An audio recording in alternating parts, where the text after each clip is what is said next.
ጽጌ የነበረን ነገር ታውቃላችሁ ሁላችሁም አብረን ኖረናል በጣም ብዙ ወራቶች። እሱ የኔ ጉዳይ ስላልሆነ ማለት ነው አይመለከትም። በቃ ከዚህ ወዲያ እንደውም ማውራት አልፈልግም። ይቅርታ ብቻው ቆይ ስማኝ ዳኒ ጊዜ ሲቸገር ጨለማ ሲውጠን ወዳጅን ጠላቴን መለየት ሲያቅተኝ። ሰላም ሰላም፣ እንዴት ናችሁ ውድ የረሙካን ቸኮሌት ቤተሰቦች? አማን ነው እኔ አለሁላችሁ አልሐምዱሊላህ። ያው ሰሞኑን በጓደኞቼ አንድ መስማማት ጉዳይ ሶሻል ሚዲያ ላይ እየተራገበ ይገኛል እና ቤተሰቦች በእርግጥ ይህን ጉዳይ ከእናንተ እኩል ነው የሰማሁት እኔ። ምክንያቱም እኔ በሰዓቱ እዚህ አልነበርኩኝም። ለሳምንት ያህል ወደ ክፍለ ሀገር ወጥቼ ነበር፣ ቪዲዮም ለቅ ያለው እና ቤተሰቦቼ ይህን ጉዳይ ያው ከእናንተ እኩል ነው የሰማሁት። እኔ ደግሞ ጋይስ በቃ መተኛት አልቻልኩም ብል ይገልጸዋል።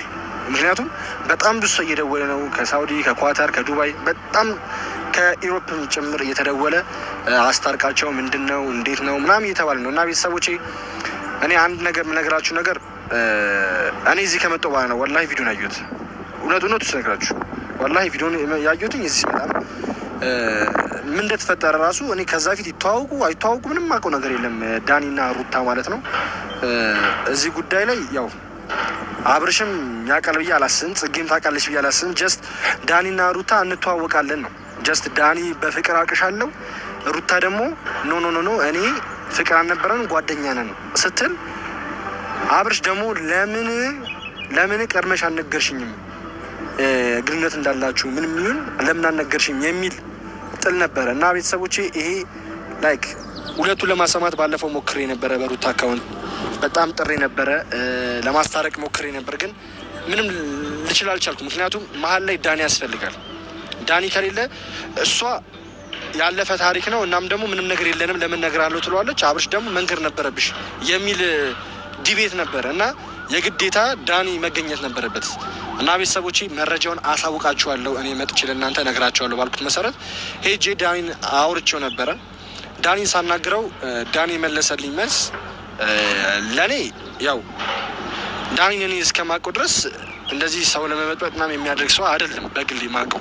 እና በጣም ብዙ ሰዎች ጋር ራሱ የእሱ ጥላቻ እያየው ነው ያለሁት። ኮመንት ላይም እሱ በጣም እየበጠበጠ እንደሆነ ነው እየሰማ ያሉት። እሱ ጋር ግን ያለው ነገር ሳወራው ረሙ እኔ ላይክ ጀስት ግንኙነት እንዳለን ተናገርኩኝ እንጂ መጥፎ ነገር አስቤያለሁ። ጀስት ቀለል አድርጌው ነው አይነት ነገር ነው ያለኝ። ጀስት ግንኙነት እንዳለን የተናገርኩትኝ እናም ደግሞ እንደዚህ ይጋነናል ብዬ አላሳብኩም ነው ያለኝ። እና ግን ግንኙን ያው ላይክ ስሜት እንዳለው ነው የነገረኝ። ያው ለሩታ ዳኒ ስሜት እንዳለው ያው ነግሮኛል። እና ያው ቤተሰቦች የአነጋገር ስታይል ማለት ለአብርሽ የነገሩበት አይነት መንገድ ነው ለዚህ ሁሉ ያበቃን። እና እኔ በግሌ እጄ ሁሉንም በየግል አውርቻቸዋለሁ፣ ሩታንም አውርቻታለሁ። አብርሽ እንደውም ትንሽ ያስቸገረኝ አብርሽ ነበረ። አብርሽ ትናንትና ራሱ አብረን ነበርን። ቤተሰቦቼ የአብርሽ ጉዳይ ያው አሁን ስልክ ራሱ ስደውለት በስንት መከራ ከ4-5 ምናምን በኋላ ነው የሚያነሳልኝ። ከቤት ብዙም አይወጣም እና አብርሽንም በቻልኩት አቅም ያው ደውዬ ለማናገር ሞክሬያለሁ። በቻልኩት አቅም ደግሞ በአካል አግኝቼው ነበረ። አብርሽ እንደ ድሮ አይደለም። ያው ይገባቸዋል ያለው ነገር ጥሩ አይደለም። ቤቱ ሄጄ ነበር። ከቤት የመውጣት ሙድ የለውም። እኔ እንደውም ፈታ ለማድረግ ሞክሬ ነበር እሱን። ግን በቃ ላይክ አንዳንዴ በጣም የለመዳችሁ ሰው ከጎናችሁ ሲጠፋ ላይክ ይከብዳል በጣም። እና በቃ ሌላ ሙድ ውስጥ ነው ያለው። ራሱን በጣም እየጎዳ ያለበት ታይም ነው አብርሽ ያለው። እና ከኔ ጋር ራሱ ጥሩ አይደለም። በጣም ይነጫነጫል፣ በጣም ይናደዳል፣ በጣም ይቆጣል ምናምን ነገር። እና ቤተሰቦች አብርሽን በቻልኩት አቅም ለማናገር ሞክሬያለሁ። ግን ደግሞ ትንሽ ጊዜ ያስፈልጓል ብዬ ብቻውን ትቼዋለሁ ማለት ላይክ ትንሽ ከራሱ ጋር ራሱን ያዳምጥ ብዬ። ምክንያቱም ላይክ በጣም ተናደው፣ ምክንያቱም በጣም ስለሚያፈቅራት በትንሽ ነገር በሱ ይቀናል። እና ቤተሰቦች በጣም ከባድ ነው። እናንተም ደግሞ እየደወላችሁ በቃ የማይሆን ነገር ከምትሉኝ ያው በሀሳብ ብታግዙ ይሻላል። እኔ ነገር መፍትሄ ብታመጡ ይሻላል። ገባችኋ? እንዲያርግ ሞከብ አይደለም ዋናው። እና ቤተሰቦቼ እኔ ጋይስ በቃ ለሊት እየተኛው አይደለም። በቃ አልገባችሁ? እኔ ራሱ ቀልቷል፣ ለሊት አልተኛውም። እና በጣም ብዙ ሰው እያስተናገድኩኝ፣ አንዳንድ የዘጎባችሁ ሰዎች ካላችሁ በቃ ላይክ ይገባችኋል። ከመፍትሄ በኋላ አንደኛውን ቪዲዮን ብታዩት ይሻላል ብዬ ነው።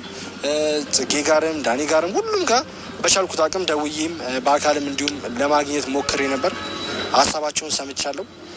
እንዲሁም ደግሞ ለእናንተ ለቤተሰቦች ደግሞ ያለውን ነገር እኛ መስማት እንፈልጋለን ካላችሁኝ እዚሁ በእናንተ ፊት ያው የእነሱን ድምፅ ደውዬላቸው ላውድ አድርገን ሚሉትን መስማት እንችላለን። እና ቤተሰቦች በቃ በቻልኩት አቅም ሁሉም ጋር ደውዬ ሀሳባቸውን እንድትሰሙ አደርጋለሁ። ምክንያቱም አይ ዶንት ኖ እኔ አብርሽ ጽጌ በቃ ማውራት አይፈልጉም ጭራሽ። ስደውላቸው ራሱ በትንሽ ሰከንድ ነው የሚዘጉት ሁላ። ብዙ የማውራት እንትን የላቸውም። በቃ እኔ በጣም እየተላመጥኩ ማውራቸው። ምክንያቱም በቃ አልፈርድባትም። በእሷ በራሷን በኩል ተጎጂ ነች። አሁን ያሉበት ቡል በቃ እንዴት ልበላችሁ፣ ዳኒ ጋርና ጽጌ ጋር ራሱ ያለው ነገር ጥሩ አይደለም። አሁን ላይ ጥሩ አይደለም ስላችሁ በቃ ላይክ ታውቃላችሁ፣ ሁላችሁም ከታረቁ በጣም ቅርብ ጊዜ ነው እና ያው ድጋሚ እንደዚህ አይነት ነገር ነው እየተፈጠረ ያለው። አይ ዶንት ኖ እኔ ሙሉ ግልጽ አድርጌ መናገር አልፈልግም። ምክንያቱም ያው ራሳቸው መናገር ካለባቸው ይነግሯቸዋል። ግን ያው ጥሩ ነገር አይደለም በሁለታቸው መሀል ራሱ ጥሩ